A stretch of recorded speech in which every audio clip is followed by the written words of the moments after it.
Hola, en esta sesión vamos a hablar de la expropiación forzosa. La expropiación forzosa es algo de lo que todos hemos oído hablar, especialmente si tenemos familiares o tenemos amigos que tienen terrenos, sobre todo terrenos rústicos, alguna vez o han tenido la amenaza o han padecido un proceso de expropiación. La expropiación es un procedimiento por el cual la administración pública va a adquirir bienes, derechos o intereses patrimoniales de los particulares por una causa, pero esa causa tiene que ser por la utilidad pública o por el interés social que puede tener ese bien. Esto es así pese a que el artículo 33 de la Constitución establece el principio de que nadie podrá ser privado de sus bienes y derechos, pero automáticamente abre la puerta a la expropiación forzosa porque dice, excepto si es por causa de utilidad pública o interés social que esté debidamente justificada.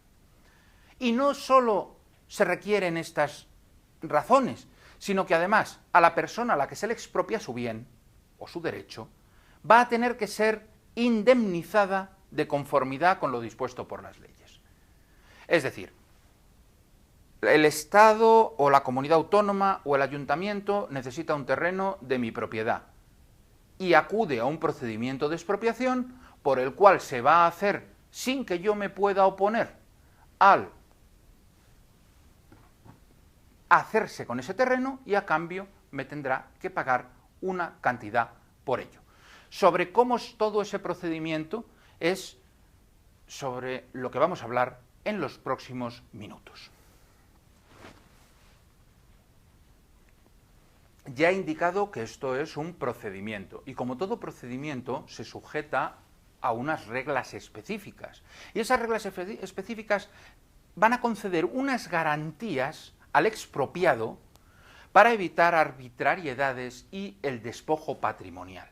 En el supuesto de que la administración no cumpla escrupulosamente con el procedimiento previsto en la ley, se anularán las actuaciones y por lo tanto los bienes no serán expropiados. Este procedimiento tiene tres bases fundamentales o tres garantías fundamentales para garantizar que no se va a producir esa arbitrariedad por parte de la administración y ese despojo patrimonial. En primer lugar está que siempre que se produce una expropiación tiene que declararse previamente que el bien expropiado es necesario por causa de utilidad pública o de interés social. En segundo lugar, como os comentaba antes, ese justiprecio, ese precio que tiene que pagar la administración al expropiado.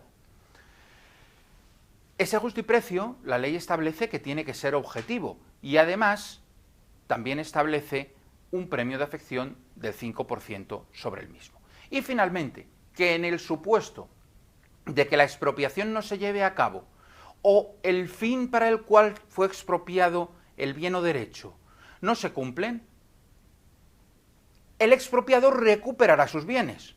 Esta es la llamada reversión o derecho de reversión. Por lo tanto, el primer paso es la declaración de utilidad pública o interés social de la expropiación.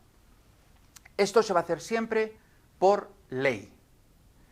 Es decir, tiene que haber una ley que expresamente diga que las actuaciones que se van a hacer y para las cuales se necesita la expropiación están basadas en una causa de utilidad pública o de interés social.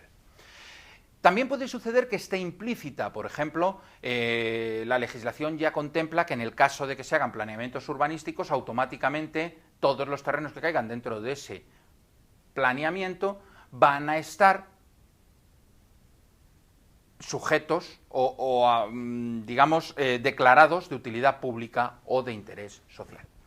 En cuanto al justiprecio, esta es una de las cuestiones que más problemas, como muy bien os podéis imaginar, plantea en las expropiaciones. La determinación del justiprecio no es sencilla porque la ley no establece más que tiene que ser objetivo y un procedimiento para determinarlo, pero no establece unos criterios fijos para garantizar esa objetividad. Este justiprecio es, por tanto, una indemnización que se le da al expropiado y cuyo margen de discrecionalidad es la base de la litigiosidad que se produce en procedimientos de expropiación. En el supuesto de que las partes se pongan de acuerdo, expropiador, administración que expropia, y expropiado se pongan de acuerdo sobre el justiprecio, no hay ningún problema, se paga el justiprecio y ya está. El problema va a surgir cuando no estén de acuerdo en la valoración previa de ese justiprecio ambas partes, que entonces tendrán que intervenir unos jurados especiales, que son los jurados de expropiación, y el expropiado siempre tendrá la opción de recurrir ante los tribunales de justicia cualquier resolución de esos jurados de expropiación. El tema es importante porque en el caso de que no se produzca acuerdo y haya que pasar por un procedimiento en el cual la determinación del justiprecio lo haga un jurado de expropiación y posteriormente se recurra judicialmente, fácil es suponer lo que eso implica en cuanto a, primero, cobro del justiprecio y segundo, situación del expediente de expropiación que puede ocasionar problemas y retrasos. En cuanto al tercero de esas garantías que hemos visto, que es el derecho de reversión, se produce por desaparición de la causa de utilidad pública, porque no se ejecute la obra, porque existan sobrantes finalmente en la misma y que implican la devolución al expropiado o la correspondiente indemnización si es que ya no se le puede devolver el bien expropiado. Hay una serie de expropiaciones con un procedimiento especial. Ahora, a continuación, vamos a hablar del procedimiento general y vamos a ver algunos de sus matices, pero hay expropiaciones con procedimiento especial, como son aquellas por zonas o grupos de bienes, por incumplimiento de la función social de la propiedad. Aquí os puedo poner un ejemplo muy claro con las viviendas de protección oficial, que se cambia de destino, porque la persona que en su día adquiere esa vivienda de protección oficial, en la cual obviamente interviene una administración que ha financiado la adquisición, pues se deshabitan o se usan para fines distintos, pues cabe la expropiación de esa vivienda, de bienes de valor histórico o artístico, que den lugar al traslado de poblaciones. Por ejemplo, en el caso del pantano de Riaño, hay que construir un pantano, hay una población, pues tenemos que trasladar la población por obra pública, por defensa nacional y seguridad del Estado, etcétera, etcétera. Pero hay un procedimiento general y ese procedimiento general tiene dos vías de tramitación. Una es la ordinaria y otra es la urgente. La ley establece que la vía por la cual hay que hacer las expropiaciones tiene que ser la vía ordinaria y con carácter excepcional, si es que corre mucha prisa realizar, por ejemplo, la obra que se quiere hacer con los bienes, sobre los bienes expropiados, es de carácter excepcional, como parece lógico. Sin embargo, la práctica es que nuestras administraciones públicas utilizan el procedimiento urgente con carácter general y es excepcional la utilización del procedimiento ordinario. Podéis pensar, ¿y qué? Bueno, tiene una repercusión muy clara y muy importante en el expropiado. ¿Por qué? Porque en el procedimiento ordinario la mecánica del procedimiento es: primero te pago y una vez te he pagado me quedo con tu bien expropiado.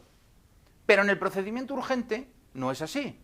Es primero me quedo con el bien expropiado, primero lo ocupo y a continuación ya discutiremos el pago. La importancia, por lo tanto, para quien es expropiado es fundamental y es grandísima, como muy bien podéis imaginaros. Las fases de un procedimiento ordinario voy a ser muy breve y van a ser muy sucintas estas fases para que veáis cómo funciona. Es que primero se hace esa declaración de utilidad pública por medio de una ley, que se publica, como todas las leyes, en el boletín oficial, pues en este caso del Estado, la comunidad autónoma, etcétera, etcétera. Se hace un acta previa de ocupación en la cual la administración dice qué bienes se van a expropiar y se comunican a los titulares de esos bienes a expropiar. Hay una valoración por parte de la administración, una valoración por parte del expropiado, que hace su propia hoja de aprecio y a la vista de los informes que las partes aportan sobre el valor que tienen los bienes expropiados, bien llegan a un acuerdo sobre el importe y la administración paga el justiprecio y ocupa el bien, o bien no llegan a un acuerdo sobre el precio, con lo cual se pasan las actuaciones al jurado de expropiación.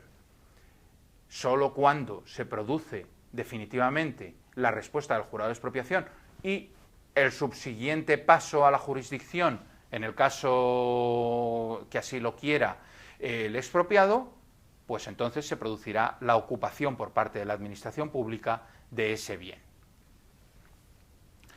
En el procedimiento urgente, sin embargo, vemos que, así como tiene que producirse esa declaración de utilidad pública en el Boletín Oficial del Estado o de las comunidades autónomas y que tiene que estar recogida en una ley, fijaros el cambio, el acta de ocupación se produce con carácter previo a cualquier planteamiento sobre el justiprecio. Por lo tanto, directamente la Administración ocupa los bienes, comienza la obra y luego ya hablamos de la indemnización. Este justiprecio que va a proponer la Administración puede pasar lo mismo, más o menos, que hemos visto antes, que se acepte o no se acepte por el expropiado.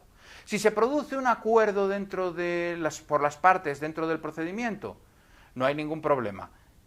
Se paga por parte de la Administración y se acaba la cuestión. Que no hay acuerdo, volvemos a los mismos pasos, jurado de expropiación y jurisdicción ordinaria. ¿Qué sucede? Pensemos en plazos. Un procedimiento de urgencia, desde que se inicia y se declara la utilidad pública de la expropiación, hasta que se produce el cobro por parte del expropiado, si hay acuerdo, tarda un año, más o menos, en cobrar esta persona. Pero si no hay acuerdo y se acude a las vías de defensa que os he comentado anteriormente, el procedimiento ya no dura un año, va a cobrar 3 o 4 años después, con lo cual la cuestión no es ninguna broma. En la práctica, un procedimiento tramitado por la vía de urgencia automáticamente va a diferir el cobro al expropiado entre 3 y 4 años, cosa que con el procedimiento ordinario no sucedería.